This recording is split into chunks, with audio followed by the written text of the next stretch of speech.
time ago, in a galaxy far, far away.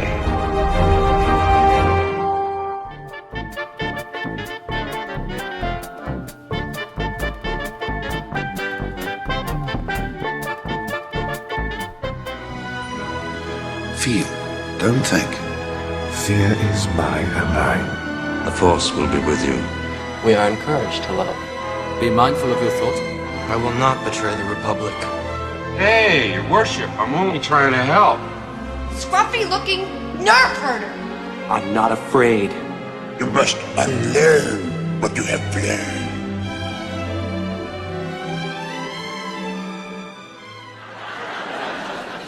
Dad, when are you going to stop blighting the environment with this atrocity? My God, can't you see that it wants to die? Let it go. So last night, Sparrow caught up with Cameron, and the information was very guarded, so there aren't any deets. But I do want to talk about the casting choices and or characters that we might see in Ahsoka Season 2. Okay. We all have a wish list, I think. And the thing about it is that what Lucasfilm is doing is twofold. They're trying to get excitement up for Ahsoka Season 2 and get the hype going. And they're also trying to find out who's leaking what. But let's go into what people are talking about. Okay, so this was basically a reply to characters that have been mentioned. Baylan Skoll's recasting, the mother and another male character. And so basically, like I said, everything now with a grain of salt, and it's not because it's nefarious. They're trying to take a narrative away from the Acolyte, and I hope it works. So let's talk about it. So what is a hoped for character? Hoped for character is Abeloth. As you know her backstory. She was the wife of the father. The Mortis arc is connected to her, and the mother of the son and the daughter.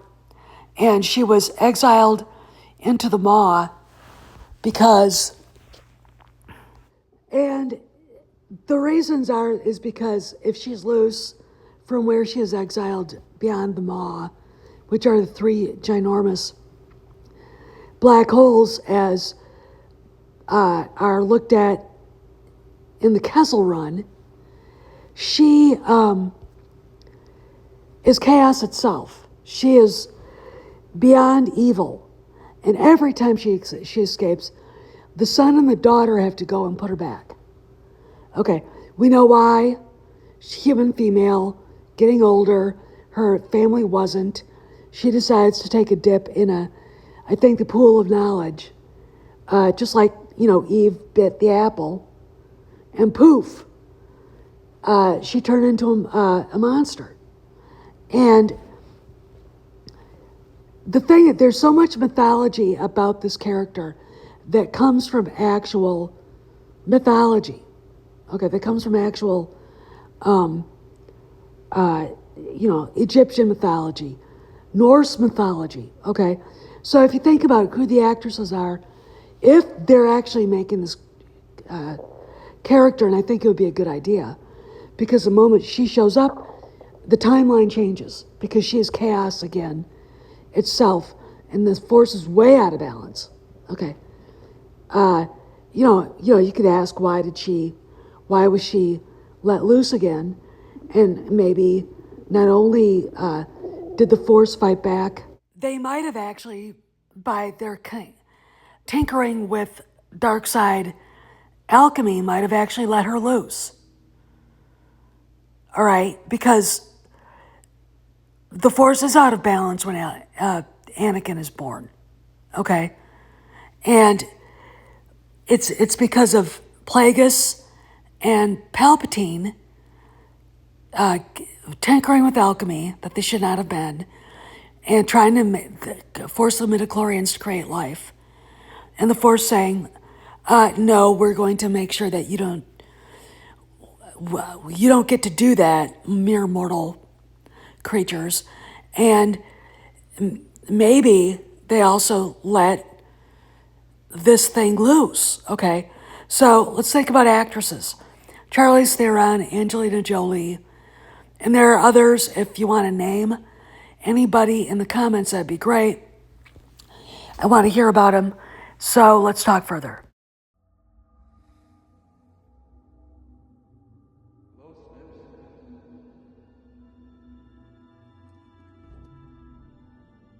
Master? I didn't expect to see you so soon.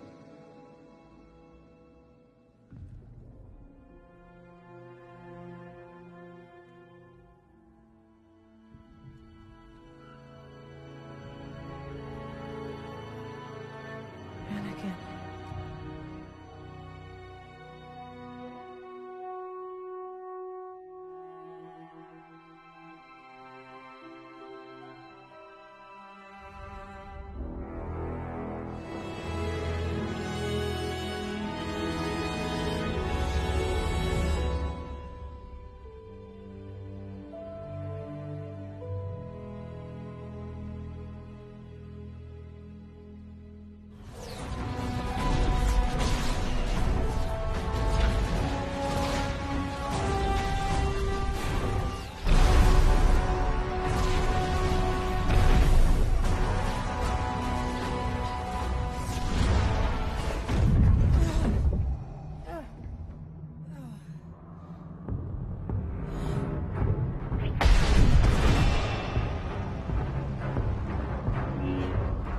Lack conviction.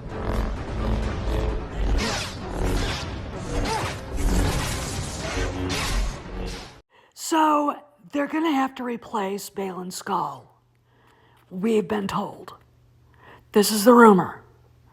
As we know, sadly, Ray Stevenson, God bless his soul, passed away not that long ago now. And his character is definitely one of the anchors of the Acolyte. He's a reflection, kind of Count Dooku in a way. And he's a very interesting guy. He's definitely not a Sith. He's an antagonist with a lot of gravitas. The one thing about Ray Stevenson and actors of his peer group, there's a lot of gravitas in that peer group.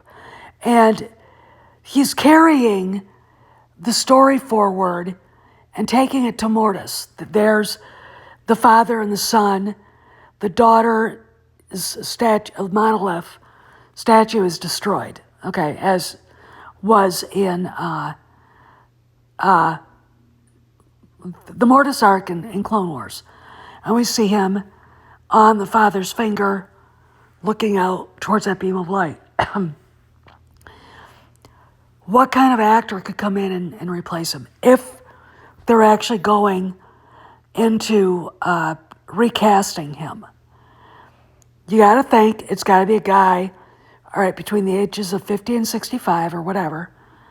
They've got to be tall with a bearing, a certain masculine, almost majestic bearing. So you look at him, and then you think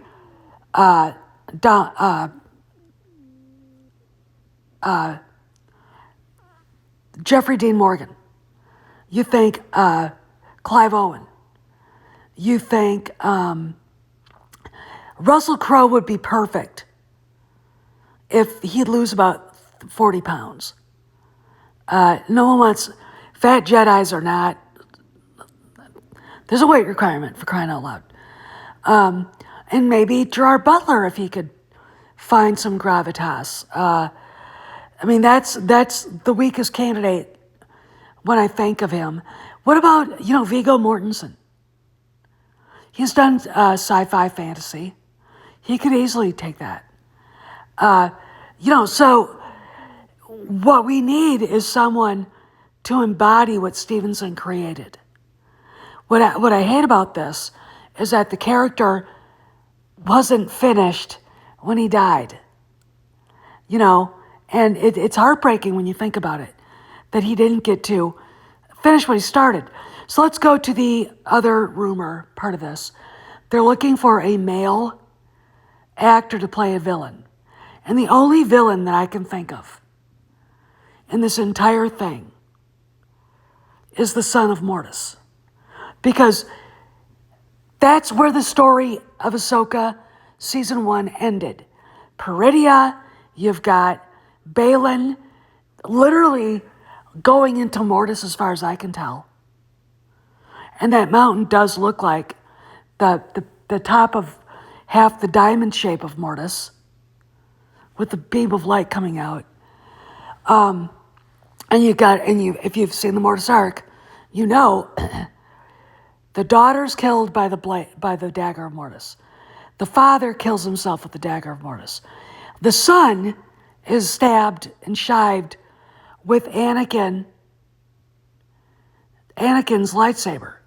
So then when you go to the world between worlds, when Ezra's closing the portal, the son's eyes light up.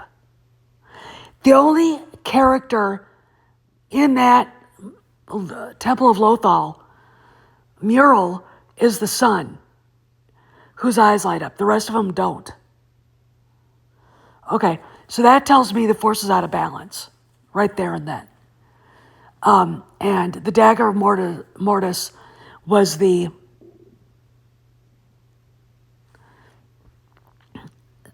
prerequisite for the Force to go out of balance, because if it's used against one of the Mortis gods, they're gone. Okay, all right.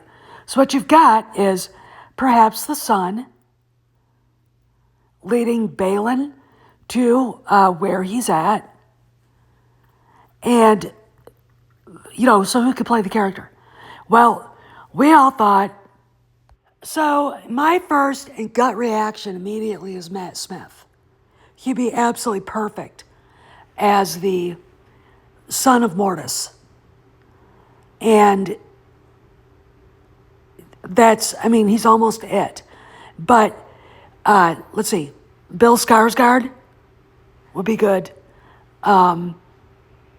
Alexander Skarsgård, maybe.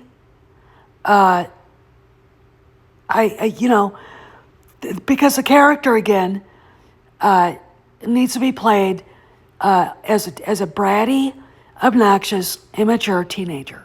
Okay. Kyle Ron with more finesse. Okay. And the rumors were, and he did show up for the premiere of Rise of Palpatine, Matt Smith actually did scenes as the son of Mortis. And there is that teaser trailer where it sure sounds like there's not just 4 voices yelling at Kylo Ren. There are 3 voices. There are 4 voices. And there's one consistent underneath all of them. So, and we all know why we didn't get the son of Mortis, because this idiot is too stupid to understand. And she didn't get the Reylo that she wanted. So, again, using rumors like this is a good idea. However, if you want the narrative to change, this bitch has to go. Okay?